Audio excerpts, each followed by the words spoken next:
تمہیں لگتا ہے تمہارا مانگنا قبول نہیں ہوگا، ارے وہ تو بہت پہلے ہی اللہ نے قبول کر لیا ہے۔ تہجد تک پہنچنا تمہارا بے وجہ تو نہیں ہے، آخر کچھ تو ہے جو ممکن ہونے والا ہے۔ تمہاری دعاؤں کی قبولیت کی نشانی اس سے بہتر اور کیا ہو سکتی ہے؟ اللہ آپ کا انتظار کر رہا ہے۔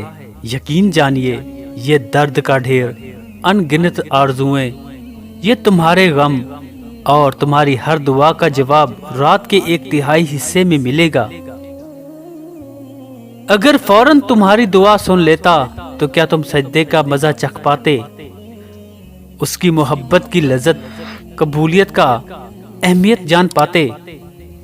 جس چیز کی طلب اگر تمہیں تہجد کے قریب لے آئی ہے تو وہ چیز اللہ کبھی ادھوری نہ چھوڑے گا، وہ نواز کے ہی رہے گا۔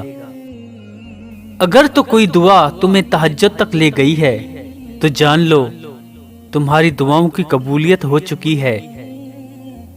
تہجد کی نماز اللہ پاک نے بنائی ہی قبولیت کے لیے ہے۔ لا حاصل خواہشیں، ادھورے قصے، نامکمل خواب، کچھ بھی ناممکن نہیں رہتا جب بات تہجد کی دعاؤں پر آتی ہے۔ جن دعاؤں کی ابتدا تہجد سے ہوتی ہے ان دعاؤں کی تعبیر بڑی کمال کی ہوتی ہے۔ تہجد تو تمہیں اللہ پاک کے قریب کرنے کا ذریعہ ہے۔ تہجد تو اللہ پاک کو حال دل سنانے کا بہترین نظریہ ہے کہ جس کو لگ جائے ایک بار تہجد کی لگن، پھر اسے اپنے رب سے ملاقات کی لگن لگ جاتی ہے۔ اپنی نیند قربان کرو اور وہ نہ مانے، یہ تو ناممکن سی بات ہے۔ تہجد کا سجدہ ہر کسی کو نصیب نہیں ہوتا۔ تہجد لاڈلی عبادت ہے اور اللہ پاک کے لاڈلوں کو ہی نصیب ہوتی ہے۔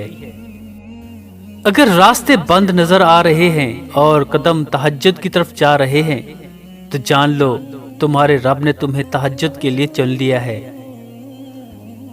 تہجد کا بلاوا فرش سے نہیں عرش سے آتا ہے۔ تہجد کا سجدہ اسے ہی نصیب ہوتا ہے جسے رب چاہتا ہے۔ جس کہانی کی وجہ سے تم تہجد تک پہنچ پاؤ، اس کہانی کو اللہ پاک کیسے ادھوری چھوڑ سکتا ہے؟ تہجد میں مانگی ہوئی دعا رد ہو جائے تو یہ سراسر ناممکن سی بات ہے۔ تہجد کی نماز معجزے کا ذریعہ ہے۔ جب تمہیں سارے راستے بند نظر آتے ہیں تب بھی وہ ایک راستہ کھولے رکھتا ہے اور وہ تہجد کا راستہ ہے۔ جو کہانی تہجد تک پہنچ جاتی ہے پھر وہ کبھی ادھوری نہیں رہتی۔ چاہت سے نصیب تک کا جو فاصلہ ہے وہ بس ایک دعا ہے۔ تہجد میں بہنے والا ہر آنسو اللہ سے کن کہنے کی سفارش کرتا ہے۔ تہجد پڑھا کرو، کوئی ملے نہ ملے اللہ مل جاتا ہے، اور جب اللہ مل جاتا ہے تو سب مل جاتا ہے۔ جب رات کے آخری پہر اللہ تمہیں خود چنتا ہے تہجد پڑھنے کے لیے تو پھر سوچو وہ تمہیں خالی ہاتھ کیسے لوٹائے گا۔ اس لیے جب بھی رات کے آخری پہر آنکھ کھلے تو اسے بے وجہ مت سمجھ لینا۔ اس کا مطلب اللہ تم سے تہجد میں ملاقات کرنا چاہتا ہے۔ تہجد کی دعائیں قسمتوں کا رخ موڑ دیتی ہیں۔ تہجد کی برکت سے تمہاری روکی ہوئی تمام دعائیں پوری ہو جائیں گی۔ تم اس کے لیے اپنی نیند قربان کرو اور وہ تمہاری جھولی نہ بھرے، ایسا تو ممکن ہی نہیں۔ تہجد میں کی گئی دعا بند ہوئے سب دروازے کھول دیتی ہے۔ تہجد میں فرش پر کیا گیا سجدہ انسان کو عرش پر اللہ سے ملا دیتا ہے۔ جو دعا تم تہجد میں مانگ رہے ہو، حقیقت میں تو وہ دعا کب کی قبول ہو چکی ہے۔ وہ دیر فقط اس لیے کر رہا ہے تاکہ تمہارا اس سے دعا کا رشتہ برقرار رہ سکے۔ وہ چاہتا ہے میرا بندہ رات کی تاریکی میں مجھ سے ہم کلام ہو اور میں سکون سے رات کی خاموشی میں اپنے بندے کو سن لوں۔